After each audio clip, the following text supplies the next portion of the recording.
என்ன வேணும் ஸ்கூலுக்கு எல்லாமே இங்கிருக்கு. Super Saravana stores, Chennai, Madurai, Kovai. Opinion Tamil பார்வையாளர் அனைவருக்கும் வணக்கம். நான் உங்கள் யாசேர். தமிழ்நாட்டில் கடைசியாக 1952க்கு பிறகு ராஜாஜி வழியில் விஜய் அவர்கள் கூட்டணி அமைச்சரவை அமைச்சிருக்கிறாரு. இந்த கூட்டணி அமைச்சரவை அப்படின்றது தமிழ்நாட்டுக்கு நல்லதா, தமிழ்நாட்டு அரசாங்கத்திற்கு நல்லதா, ஆட்சியில் பங்கு அதிகாரத்தில் பங்கு அப்படின்ற எழுப்பப்படக்கூடிய அந்த கோஷம் என்பது தமிழ்நாட்டுக்கு சரியா வருமா அப்படின்ற கேள்விதான் இன்னைக்கு எல்லோரு மனதிலும் எழுதிருக்கு.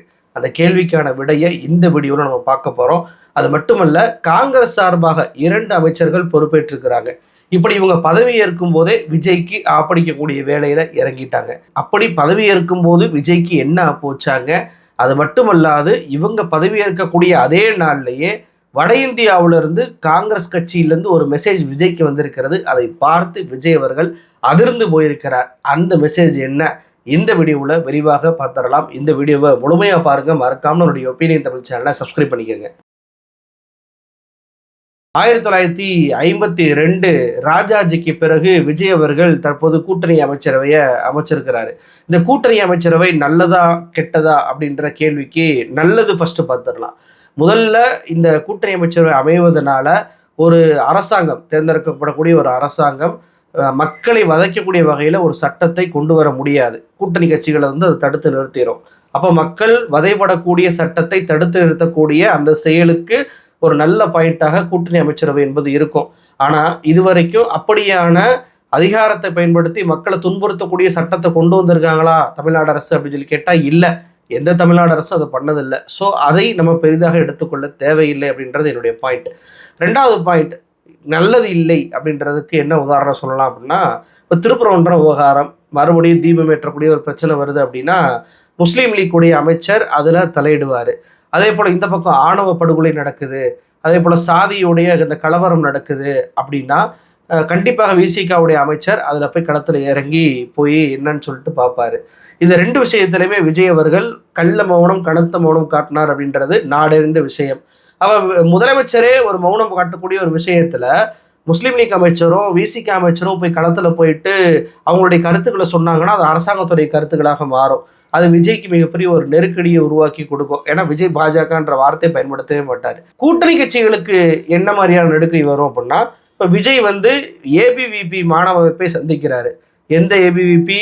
அதாவது மைக்கேல்பட்டி விவகாரத்தில் கிறிஸ்தவ பள்ளி மீது நடவடிக்கை எடுக்கணும் அப்படின்னு சொல்லிட்டு முதலமைச்சர் ஸ்டாலின் அவர்கள் வீட்டையே போய் முற்றுகையிட்ட மதவாத சிந்தனையை மாணவர்கள் மத்தியில் விதிக்கக்கூடிய அந்த ஏபிவிபியை விஜய் அவர்கள் சந்திச்சு அவருடைய கோரிக்கையை நிறைவேற்றி தருவதாக பிரஸ் மீட்டிங் கொடுக்க வைக்கிறார். அப்ப இப்படியான ஏபிவிபியை விஜய் அவர்கள் சந்திக்கும் போதும் சரி, இந்து சமய அறநிலைத்துறைக்கு ஒரு பார்ப்பனர் ஆணையம் வச்சு பார்ப்பனருக்கு ஆதரவாக ஏதோ ஒரு விஷயத்தை செய்ய போதும் சரி, கண்டிப்பாக அது கூட்டணி கட்சிகளுக்கு நெருக்கடியாக மாறும். அப்போ ஒரு பக்கம் இவங்களுடைய செயல்பாடு விஜய்க்கு பிரச்சனையா இருக்கும், இன்னொரு பக்கம் விஜயுடைய செயல்பாடு இவங்களுக்கு பிரச்சனையா இருக்கும். தமிழ்நாடு அரசை பொறுத்த வரைக்கும் ஒரு இருதலை பாம்புன்னு சொல்லுவோம்ல, 2 பக்கம் நகர முடியாம ஒரே இடத்துல நின்று போகும்ட்டு, அந்த மாதிரியான சூழ்நிலை என்பது ஏற்பட்டுரும். ஒரு சாலிடான முடிவு எடுக்க முடியாத ஒரு அரசாங்கமாக மாறும் அப்படின்றது தான் இந்த கூட்டணி அமைச்சரவை சொல்லக்கூடிய செய்தி. நான் ஏற்கனவே சொன்ன மாதிரி ராஜாஜி தான் கடைசி அமைச்சிருந்தாரு. அவரே தன்னுடைய கொள்கையை சார்ந்து குலக்கல்வி திட்டத்தை கொண்டு வரும்போது அவருடைய முதலமைச்சர் பதவியிலிருந்து தூக்கி அடிக்கப்பட்டார். அடுத்து காமராஜர் வந்தார். ஏன்? கூட்டணி அமைச்சரவை எதிர்ப்பு தெரிவித்து உள்கட்சியிலே எதிர்ப்பு வந்ததுனால வேற வழி இல்லாமல் அவர் தன்னுடைய பதவியை இழந்தார். ஸோ இதுதான் கூட்டணி அமைச்சரவை சொல்லக்கூடிய செய்தி. இதை தமிழ்நாட்டு மக்களுமே ஏற்றுக்கொண்டிருக்கிறாங்க. 1980 திமுகவும் காங்கிரஸும் சரிபாதி சீட்டில் நின்ற போதும் அவங்கள தோற்கடிச்சு எம்ஜிஆர் தான் ஜெயிக்க வச்சாங்க. இத்தனைக்கு நாடாளுமன்ற தேர்தலில் எம்ஜிஆர் தோல்வி அடைந்த போதும் கூட இந்த கூட்டணியை மக்கள் வெற்றி பெற வைக்க முடியாமல் போனதற்கான காரணம் கூட்டணி ஆட்சி அப்படின்றது வெளிப்படையாக தெரிஞ்சதுனால தான். அதனால தான் இந்த கூட்டணி ஆட்சி என்பது தமிழ்நாட்டுக்கு சரி வராது அப்படின்றதான் இன்னைக்கு எல்லோருடைய பார்வையாக இருக்கு. சரி, அடுத்து கூட்டணி ஆட்சியில இன்னொரு மிக முக்கியமான ஒரு விஷயம், பாதிக்கப்படக்கூடிய ஒரு விஷயம் என்ன அப்படின்னா மாநில சுயாட்சி. இங்க இருக்கக்கூடிய கட்சிகளை விட்டுருங்க, அவங்க மாநிலம் சார்ந்து இருப்பாங்க, அவங்களுக்கு வேற கொள்கை என்பது இருக்காது. ஆனா தேசிய கட்சியை கூட்டணியில் சேர்ப்பது என்பது மாநில சுயாட்சிக்கு விடப்படக்கூடிய ஒரு சவாலாக மாறும். ஏன்னா அவங்களுடைய கொள்கை என்பது வேறு, நம்மளுடைய கொள்கை என்பது வேறு. அவங்களுடைய கொள்கையை அரசாங்கத்துக்குள்ள திணிக்கிறதுக்கான முயற்சிகளை பண்ண ஆரம்பிப்பாங்க. அது சுயமாக மாநில அரசு செயல்பட முடியாத அளவுக்கு அவங்க ஒன்றியத்தில் ஆட்சியில் இருந்தாலும் சரி இல்லை என்றாலும் சரி அவங்களுடைய முடிவுகளை டெல்லி ஆதிக்கத்தை மாநில நிர்வாகத்திற்குள் திணிக்கும் போது மாநில சுயாட்சி என்பது கண்டிப்பாக பாதிக்கப்படையும். அந்த வகையில காங்கிரசுக்கு கொடுக்கப்பட்ட இந்த 2 அமைச்சருமே மாநில சுயாட்சிக்கு விடப்பட்ட ஒரு சவால் தான். இதுநாள் வரைக்கும் தமிழ்நாடு கட்டி காத்து வந்த அந்த முழக்கத்தை விஜய் அவர்கள் குழி தோண்டி புதைத்திருக்கிறார் அப்படின்றதான் என்னுடைய பார்வை. இந்த 2 அமைச்சரை காங்கிரஸ் கொடுத்திருக்கிறாங்க 59 ஆண்டுகளுக்கு பிறகு. அதாவது தேசிய கட்சி தமிழ்நாட்டில் இருக்கவே கூடாது, இனி ஆட்சிக்கே வரக்கூடாது என்று 1967 தமிழ்நாட்டு மக்கள் குழி தோண்டி புதைத்த ஒரு விஷயத்தை தோண்டி எடுத்து அவர்களுக்கு 2 அமைச்சர் பதவியை கொடுத்திருக்கிறார் விஜய். இப்படி பொறுப்பை கொடுப்பதனால அவங்க தன்னுடைய வேலையை காட்டுவாங்க. காங்கிரஸை நம்பாதீங்க விஜய் அப்படின்ற குரல்கள் விஜயை நோக்கி போச்சு. சொன்னதை போலவே பதவி ஏற்கும் போதே விஜய்க்கு நெருக்கடியை கொடுக்க ஆரம்பிச்சிட்டாங்க. எப்படி நெருக்கடி? ஒரு வீடியோ காட்டுறேன் பாருங்க.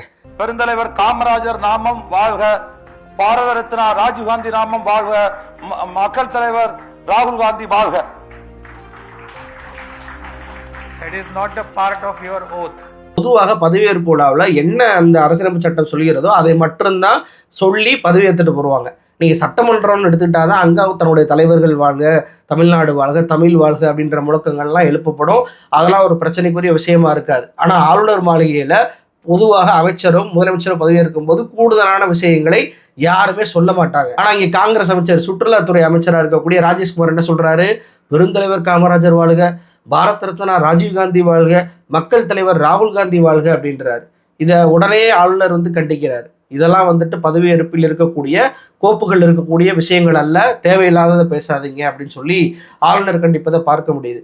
எந்த ஆளுநருடைய பகையை விஜய் அவர்கள் வாங்கிடக்கூடாது என்பதற்காக தமிழ்தாய் வாழ்த்தையே 3ஆம் இடத்துக்கு தள்ளி தொடர்ச்சியாக 3 முறை ஆளுநர்கிட்ட கேட்டு பார்த்தோங்க, அவர் கேட்கலங்க, அதனால அவர் சொல்றதை நாங்கள் செயல்படுத்திட்டோங்க அப்படின்னு சொல்லிட்டு தயங்கி ஆளுநர் விஷயத்துல பின்வாங்கின விஜய்க்கு அதே ஆளுநர் இன்னைக்கு விஜய் முன்னாடியே தன்னுடைய அமைச்சர் ஒருத்தரை திட்டுவதை பார்க்க முடியுது. சும்மாவே காங்கிரஸ் இல்லாத பாரதம் சொல்லிக்கிட்டு இருக்கும்போது இப்ப இவர் பாட்டுக்கு இந்த மாதிரியான ராகுல் காந்தி வார்த்தையெல்லாம் பயன்படுத்தினா ஆளுநர் சும்மா இருப்பாரா? இதை விட ஒரு கொடுமை என்ன தெரியுமா? இன்னொரு அமைச்சர் இருக்காரு, அவருக்கு உயர்கல்வித்துறை அமைச்சரை கொடுத்திருக்கிறாங்க. உயர்கல்வித்துறை அப்படின்றது நேரடியாக ஆளுநரோட ஒன்றிய அரசோட சண்டை போடக்கூட ஒரு துறை. என்இபி விவகாரமா இருக்கட்டும், நீட் தேர்வா இருக்கட்டும், துணைவேந்தர்களா இருக்கட்டும், வேந்தர் நியமனமா இருக்கட்டும், யூனிவர்சிட்டி விவகாரமா இருக்கட்டும், ஆளுநரோட நேரடியாக மோதக்கூடிய ஒரு துறை என்றால் அது உயர்கல்வித்துறை மட்டும்தான். அந்த உயர்கல்வித்துறையில போய் காங்கிரஸை போட்டிருக்கிறாரு இந்த விஜய். இப்ப இவங்க என்ன பண்ணுவாங்க? ஆளுநர் ஒரு ஆர்எஸ்எஸ்காரர், அவர் பிஜேபி உடைய கைகூலி, அவர் இப்படியாக செயல்படுகிறார் அப்படின்னு சொல்லிட்டு காங்கிரஸுடைய அமைச்சர் பேட்டி கொடுப்பாரா மாட்டாரா? அப்ப விஜய்க்கு அது நெருக்கடியா மாறாதா? ஏன்னா விஜய் பாஜகவை பத்தி பேசவே மாட்டாரு, பாஜக என்ற வார்த்தையை கூட அவர் சொல்ல மாட்டாரு. பாஜகவை கோவப்பட வைத்திடக்கூடாது என்பதற்காக தான் இந்து சமய அறநிலைத்துறைக்கு ஒரு பார்ப்பனர் ஒரு அமைச்சராகவே போட்டிருக்கிறாரு. அப்படிப்பட்ட அந்த விஜய்க்கு இன்னைக்கு முதல் நாளே பதவியேற்கும் போதே சுற்றுலாத்துறை அமைச்சர் ஒரு பக்கம் ஆப்பு வைக்கிறாரு, அடுத்து உயர்கல்வித்துறை அமைச்சர் ஒரு பக்கம் ஆப்பு வைக்க போறாரு. பாஜக அப்படின்ற வார்த்தையை வேற வழி இல்லாம தன்னுடைய அரசாங்கத்துடைய வார்த்தையாக ஏற்றுக்கொள்ளக்கூடிய நிர்பந்தம் விஜய்க்கு ஏற்படதான் போகுது. இதை விட இந்த காங்கிரஸை ஏண்டா சேர்த்தோம் அப்படின்னு சொல்லி விஜய்க்கு நெருக்கடி என்பது கண்டிப்பாக அவங்க கொடுப்பாங்க அப்படின்னு சொல்லி இன்னைக்கு நாட்டு மக்கள் அனைவரும் பேசுறாங்கல்ல, அதை உறுதிப்படுத்தும் விதமாக பார்த்தீங்கன்னா வட இந்தியாவிலேருந்து குறிப்பாக உத்தரப்பிரதேசத்துலேருந்து ஒரு மெசேஜ் விஜய்க்கு வந்திருக்கிறது. அது என்ன மெசேஜ் தெரியுமா? அதாவது உத்தரப்பிரதேசத்தில் அடுத்த ஆண்டு தேர்தல் நடக்க போகுது, நம்ம எல்லாருக்குமே தெரியும். மொத்தம் இருக்கக்கூடிய 403 தொகுதியில் சென்ற முறை 2022 தேர்தலை பொறுத்த வரைக்கும் காங்கிரஸ் தனித்து போட்டியிட்டு 2 தொகுதியில் தான் வெற்றி பெறாங்க. வெறும் 2% தான் வாக்கு சதவீதம். இத்தனைக்கு பிரியங்கா காந்தியை முன்னிலைப்படுத்தியுமே.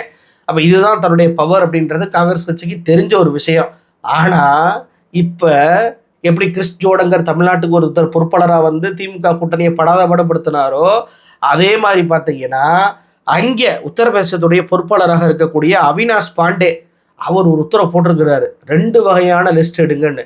அது 2 வகையான லிஸ்ட் என்ன அப்படின்னா, ஒன்று 403 சீட்டுக்கும் வேட்பாளர்களை அடையாளம் காண்றது, 2வது 100லேருந்து 120 சீட்டை நீங்கள் வேட்பாளர்களை அடையாளம் காணுங்க அப்படின்னு சொல்லியிருக்கிறார்.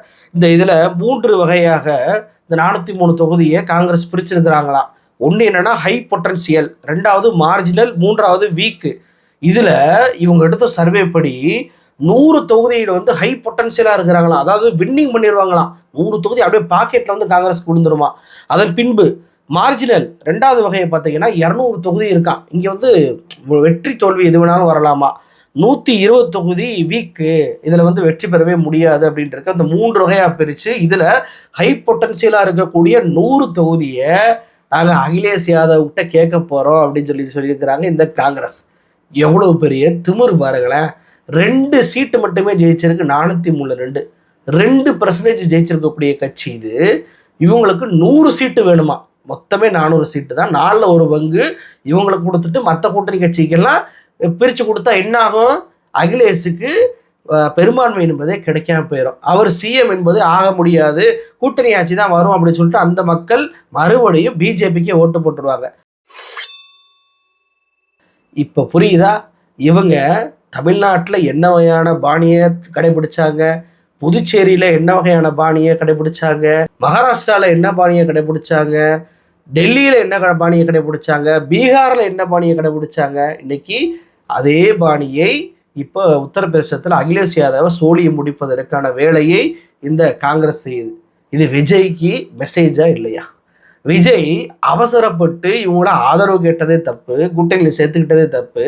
இதில் 2 அமைச்சர் பொறுப்பையும் கொடுத்தீங்க அப்படின்னா ஒன்றுக்குமே வழி இல்லாமல் துடைத்து எறியப்பட்ட கட்சியாக உத்தரப்பிரதேசத்தில் இருக்கும்போதே 100 சீட்டு வேணும், எங்களுக்கு 100 சீட்டு இருந்தால் தான், அட்லீஸ்ட் 80 இருந்தால் மட்டும்தான் நாங்கள் கூட்டணி, இல்லைன்னா தனித்து அப்படின்னு சொல்லிட்டு பிரச்சனை பண்ண ஆரம்பிக்கிறாங்கன்னா நாளைக்கு அமைச்சராக இருந்து கொண்டு நாங்கள் ராகுல் காந்தி சொல்வதை போல தான் நடந்துக்கிறோம், எங்களுக்கு இதில் ஐடியாலஜி பிரச்சனை இருக்குது, நாங்கள் இதை தான் செய்வோம், விஜய் நீங்கள் மௌனமாக இருக்கிறீங்கன்றக்காக நாங்கள் ஆர்எஸ்எஸ் ஆளுநர் அப்படின்லாம் வார்த்தை பயன்படுத்தாமல் இருக்க முடியாது அப்படின்ற பேச்சை இவங்க பேசுவாங்களா இல்லையா? அப்போ விஜய் தனக்குத்தானே ஆப்பை சுருகி கொண்டார் அப்படின்றது தான் யதார்த்த உண்மை. இன்னைக்கு உத்தரப்பிரதேசத்தில் நடக்கக்கூடிய அத்தனை சம்பவமே விஜய்க்கும் நாளைக்கு நடக்க போகுது அப்படின்றது தான் இன்னைக்கு வட இந்தியாவில் உத்தரப்பிரதேச காங்கிரஸ் விஜய்க்கு அனுப்பக்கூடிய ஒரு மெசேஜாக இருக்கு. இந்த கட்சி கூட்டணியை மட்டும் காலி பண்ணலைங்க, அவங்க கட்சி அவங்க ஊர்லயாவது ஒழுங்கா இருந்திருக்கிறாங்களா? ஆந்திராவை எடுத்துக்கங்க, ராஜசேகர ரெட்டி எவ்வளவு தூரத்துக்கு காங்கிரஸ்ல செல்வாக்கா இருந்தார், தேவையில்லாம அவரை பிரச்சனை பண்ணி அவரை தனி கட்சி ஆரம்பிக்க வச்சாங்க. இன்னைக்கு ஆந்திரா க்ளோஸ். மத்திய பிரதேசம் ஜோதிராதித்ய சிந்தியாவை தேவையில்லாம சீண்டி இன்னைக்கு அவரு போயிட்டாரு பாஜக பக்கமே. அசாமில் இப்படி தான் பிரச்சனை, கோவாவில் இப்படி தான் பிரச்சனை, மகாராஷ்டிராவில் இப்படி தான் பிரச்சனை, சத்தீஸ்கரில் இப்படி தான் பிரச்சனை, ராஜஸ்தானில் இப்படி தான் பிரச்சனை, ஹரியானாவில் இப்படி தான் பிரச்சனை, கர்நாடகாவில் இன்னைக்கு எவ்வளவு தூரத்திற்கு பிரச்சனை என்பது மாறி இருக்கு அப்படின்றத நம்ம கண்கூட பார்க்கிறோமா இல்லையா? அப்போ இந்த கட்சி தாங்கட்சியிலே ஒழுக்கமாக இருக்காது, கூட்டணி வந்து இருக்கக்கூடிய கூட்டணி கட்சியிலே ஒன்றும் இல்லாமல் காலி பண்ணும். அமைச்சர் பொறுப்பு கொடுத்தா என்ன வேலையெல்லாம் செய்வாங்க. காங்கிரஸோட தானே அங்கே மதச்சார்பற்ற ஜனதா தளம் இருந்துச்சு. கர்நாடகாவில் கூட்டணி என்ன நடந்துச்சு? பீகாரில் நிதிஷ்குமாரும் லாலு பிரசாத்தும் காங்கிரஸும் சேர்ந்து கூட்டணி ஆட்சி அமைச்சாங்களே, என்ன நடந்துச்சு? உத்தரப்பிரதேசத்தில் முலாயம் சிங்கும் மாயாவதி கூட்டணி ஆட்சி அமைச்சாங்களே, என்ன நடந்துச்சு? கர்நாடகாவில் மதச்சார்பற்ற ஜனதா தளமும் காங்கிரஸும் கூட்டணி ஆட்சி அமைச்சாங்களே, என்ன நடந்துச்சு? மகாராஷ்டிராவில் உத்தவ் தாக்கரேவும் சரத்பவாரும் காங்கிரஸும் கூட்டணி ஆட்சி அமைச்சாங்களே, என்ன ஆச்சு? எங்கெல்லாம் கூட்டணி ஆட்சி அமைக்கிறார்களோ அங்கெல்லாம் பிரச்சனைகள் என்பது எழும். பிரச்சனை எழுந்து கண்டிப்பாக அந்த ஆட்சி மக்களுக்கு விரும்பக்கூடிய ஒரு ஆட்சியாக இருக்காது அப்படின்றதா வரலாறு சொல்லக்கூடிய செய்தி. இது வெறும் காங்கிரஸுக்கு மட்டுமல்ல, பிஜேபிக்கு இருக்கு. பிஜேபி கூட்டணியில் முன்னணியில் இருக்கக்கூடிய சந்திரபாபு நாயுடு இன்னைக்கு ஆந்திராவில் தனிப்பெரும் கட்சியாக வந்து இவங்களை கூட்டணியை சேர்த்துக்கிட்டாரு. விளைவு இன்னைக்கு பவன் கல்யாணம் ஆடுற ஆட்டத்தெல்லாம் நாயுடுவால் பொறுத்துக்கிற முடியலை. அங்கே பிதுங்கி போயிருக்கிறார் நாயுடு. அந்த அளவுக்கு ஆட்டத்தை பவன் கல்யாணம் போட்டுருக்கிறாரு. இன்னொரு பக்கம் பிஜேபி போட்டுக்கிட்டு இருக்கு. வழி இல்லாம பல்லை கடித்து கொண்டு இருக்கக்கூடிய சூழலுக்கு நாயுடு தள்ளப்பட்டிருக்கிறாரா இல்லையா? அப்ப கூட்டணி ஆட்சி என்பது எப்படிப்பட்ட ஆட்சியாக இருக்கும் என்பது வரலாற்று ரீதியாகவும் கண்முன்னே இருக்கும் போதும் கூட ஏன் இந்த முடிவை விஜய் எடுக்கிறாரு? ஒருவேளை பெரும்பான்மை இல்லை என்பதற்காக எடுக்கிறாரா அப்படின்னு சொல்லி கேட்டா இல்ல. விஜயுடைய நோக்கம் பாஜகவுடைய அஜெண்டா படி திமுக கூட்டணியை உடைக்க வேண்டும். அவங்கள ஃபர்ஸ்ட் வெளியிலேருந்து ஆதரவு அப்படின்னு சொல்லி வர வச்சாங்க ஆளுநரை காட்டி. இப்போ அவங்களுக்கு அமைச்சர் பொறுப்பை கொடுக்குறேன் அப்படின்னு சொல்லிட்டு ஆசை காட்டி வர வச்சிருக்கிறாங்க. அமைச்சரவையில் பொறுப்பேற்க வச்சிருவாங்க. நீ திமுக கூட்டணிக்கு அவங்களால போக முடியாது, ஆட்டோமேட்டிக்கா திமுக கூட்டணி தனிமைப்படுத்தப்படும். வெறுமனே திமுக என்பது தனிமைப்படுத்தப்படும் என்பதை தாண்டி அந்த கட்சி தனிமைப்படப்படாதுன்னு வச்சுக்கோங்களேன். ஆனாலும் ஏன் அது தனிமைப்படுத்தப்படும் சொல்றேன்னா, பாஜக எதிர்ப்பு அப்படின்றது ஒரு மிகப்பெரிய ஓரணியில் இருந்துச்சு. திமுக கூட்டணினாவே ஒரு பாஜக எதிர்ப்பு அப்படின்ற சாலிடான ஒரு பவர்ஃபுல் ஃபோர்ஸாக அது இருந்தது. இன்னைக்கு டிஸ்மேண்டில் பண்ணப்பட்டிருக்கா இல்லையா? விஜய் ஸ்டாலினை போல ஒரு பிஜேபி எதிர்ப்பு ஒரு ஃபோர்ஸாக மாறுவாரா அப்படின்னு சொல்லி கேட்டா அது 0 அப்படின்றது குழந்தைய கேட்டா கூட சொல்லும். அப்படி இருக்கும்போது அந்த ஃபோர்ஸ் என்பது டிஸ்மேண்டில் பண்ணப்பட்டிருக்கு தமிழ்நாட்டில். தமிழ்நாட்டில் பாஜக எதிர்ப்பு பேசக்கூடிய கட்சிகள் சிதறுண்டு போயிருக்கிறன, கூட்டணி மாறி இருக்கின்றன அப்படின்றது பிஜேபிக்கு சாதகமா இல்லையா? இதை தான் பிஜேபி விரும்புவது. இதன்படி தான் விஜய் அவர்கள் பிளான் பண்ணி திமுக கூட்டணி உடைப்பதற்காகவே ஆட்சியில் பங்கு அதிகாரத்தில் பங்கு அப்படின்ற கோஷத்தை எழுப்பி இன்னைக்கு அமைச்சர் பொறுப்பையும் கொடுத்திருக்கிறார் என்பதான் யதார்த்த உண்மை. இதனுடைய பின் விளைவு என்ன அப்படின்றத இனிமே தமிழ்நாடு சந்திக்க போடக்கூடிய பிரச்சனையில தான் நம்மளால தெரிஞ்சுக்கிற முடியும். நன்றி.